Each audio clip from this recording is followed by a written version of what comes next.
Telangana CM Revanth Reddy అధ్యక్షతన ఈ నెల 4న సాయంత్రం కేబినెట్ సమావేశం కానుంది. ఈ సమావేశంలో పలు కీలక అంశాలపై చర్చించి నిర్ణయం తీసుకున్నారు.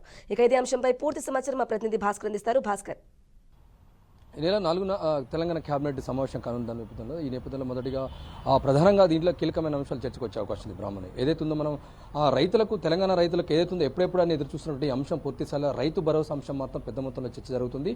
ఆ నేపథ్యంలో ప్రభుత్వం అధికారంలోకి వచ్చిన ఏడాది కాలం నుంచి కూడా సీఎం రేవంత్ రెడ్డి వాళ్ళకు రైతులకు ఇచ్చే రైతు భరోసా ఇప్పటికే పెండింగ్ ఉన్న పరిస్థితి వాస్తవమే, అది మనకు తెలుస్తున్న పరిస్థితి. ఈ నేపథ్యంలోనే రైతులకు సంక్రాంతి కానుకగా రైతులకు భరోసా కింద ఎకరాకు 15,000 రూపాయలు ఇవ్వడం కోసం ఇప్పటికే రాష్ట్ర ప్రభుత్వం ముహూర్తం ఫిక్స్ చేసిన పరిస్థితి. అది సంక్రాంతి పండుగ నుంచే ఇచ్చే అవకాశం ఉందని చెప్పి ఇప్పటికే మంత్రులు కావచ్చు కేబినెట్ ఇప్పటికే ఒక నిర్ణయం తీసుకున్న పరిస్థితి. దానిలో భాగంగా రాష్ట్రంలో ఉన్నటువంటి రైతాంగం ఏదైతే ఉందో సాగు భూమి ఉందో పూర్తిస్థాయిలో ఒక గుంట కూడా ఇడిచిపెట్టుకుంటా ప్రతి సాగు భూమికి ప్రతి గుంటకు రైతు భరోసా ఇచ్చేదానికి ఇలా ప్రభుత్వం ఇలా ముహూర్తం ఫిక్స్ చేసిన పరిస్థితి.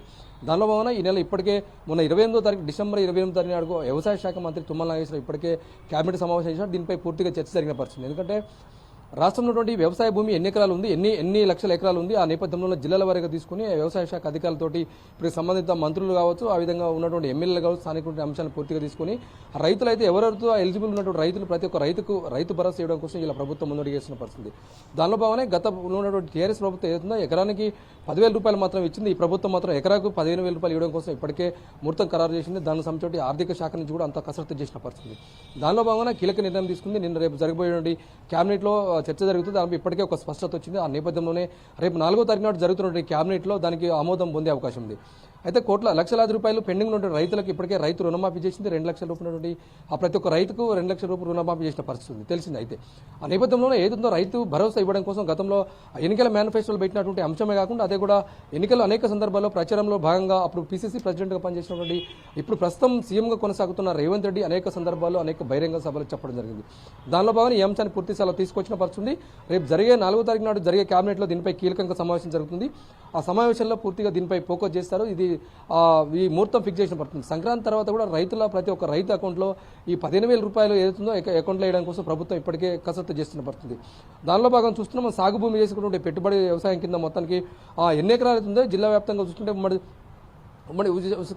వరంగల్ జిల్లా వ్యాప్తంగా ఎన్ని ఎకరాలు ఉంది, అదేవిధంగా నల్గొండ కావచ్చు. ఇట్లా చూసుకుంటే జిల్లాల వారీగా తెలంగాణ రాష్ట్ర వ్యాప్తంగా ఏదైతే 10 జిల్లాలు ఉన్నాయో ఆ 10 జిల్లాలకు పూర్తి మొత్తంలో ఆ ప్రతి రైతు ఎవరైతే ఉందో ఎలిజిబుల్ లబ్ధిదారులు ప్రతి ఒక్క రైతుకు అకౌంట్లో 15,000 ఎకరాలకు 15,000 రూపాయలు చూపుకుంటే గుంటల వరకు తీసుకుంటే ఎంత అమౌంట్లో పడుతున్నాయి. ఆ నేపథ్యంలోనే ప్రభుత్వం ఇప్పటికే వ్యవసాయ శాఖ అధికారులకు ఒక గైడ్లైన్స్ ఇచ్చింది. ఆ గైడ్లైన్స్ ప్రకారం ఇలా అగ్రికల్చర్ వ్యవసాయ ఆఫీసర్లు మొత్తం ఒక కసరత్తు చేసినారు.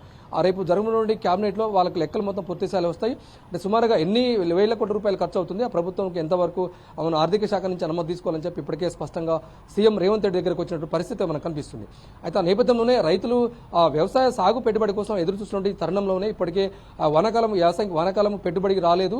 ఆ ప్రభుత్వం వచ్చినాక వానాకాలం అయిపోయింది. యాసంగికి కూడా ఇప్పటికే రైతులు నార్మల్ దున్నుకున్నారు, పొలాలు దుక్కులు దున్నుకున్న పరిస్థితి, కొన్ని ఆ ప్రాంతాల్లో నాట్లు కూడా వేస్తున్న పరిస్థితి. ఇప్పటికైనా లేట్ అయినా కూడా ఇప్పటికైనా మన వ్యవసాయం యాసంగి సీజన్కు రైతులకు అందియాలని చెప్పేసి పెట్టుబడి సాయం ఇప్పటికే ప్రభుత్వం యోచిస్తున్న పరిస్థితి. దానిలో భాగంగా సంక్రాంతి నేపథ్యంలోనే సంక్రాంతి పండుగకు సంక్రాంతికి కానుకగా ఇవాళ రైతులకైతే రైతు భరోసా ఇచ్చే అవకాశం ఉంది. అది కూడా ఎకరాకు 15,000 రూపాయలు ఇస్తామని చెప్పిన పరిస్థితి. ఆ లెక్కల ప్రకారం ఎంత అవుతుందో ఒక క్రైటీరియా పెట్టుకుంది ప్రభుత్వం. అంతే గతంలో ఉన్నటువంటి ప్రతి ఒక్క రైతుకు 20 ఎకరాలు ఉన్నా, 30 ఎకరాలు ఉన్నా, 50 ఎకరాల వరకు కూడా 100 ఎకరాలు ఉన్న రైతులు భూస్వాముల ఆశాలు ఎవరైనా కూడా గతంలో రైతు భరోసా పడ్డ పరిస్థితి. ఆ నేపథ్యం అట్లా కాకుండా ఈసారి ఒక క్రైటీరియా పెట్టుకుంది ప్రభుత్వం. ఆ క్రైటీరియా ప్రకారమే ప్రతి ఒక్క రైతుకు ఎవరైతే ఉందో నిజంగా ఎలిజిబుల్ ఉన్న ప్రతి రైతుకు అకౌంట్లో పైసలు పడే విధంగా ప్రభుత్వం చర్యలు తీసుకుంటుంది. ఆ నేపథ్యంలో రేపు 4వ తారీఖు నాడు జరుగుతుంటే కేబినెట్లో పూర్తి స్థాయిగా కసరత్తు చేస్తారు. ఆ నేపథ్యంలో ఎవరైతే చేయాలని చెప్పేసి ఒక పూర్తిగా ఆర్థిక శాఖ నుంచి ఇప్పటికే ఆదేశాలు వచ్చిన పరిస్థితి. ఆ నేపథ్యంలోనే ప్రతి ఒక్క రైతుకైతే రైతు భరోసా ఇచ్చడానికి ఇప్పటికే ప్రభుత్వం అయితే ముందస్తు ఆలోచన చేసిన పరిస్థితి బ్రాహ్మణి.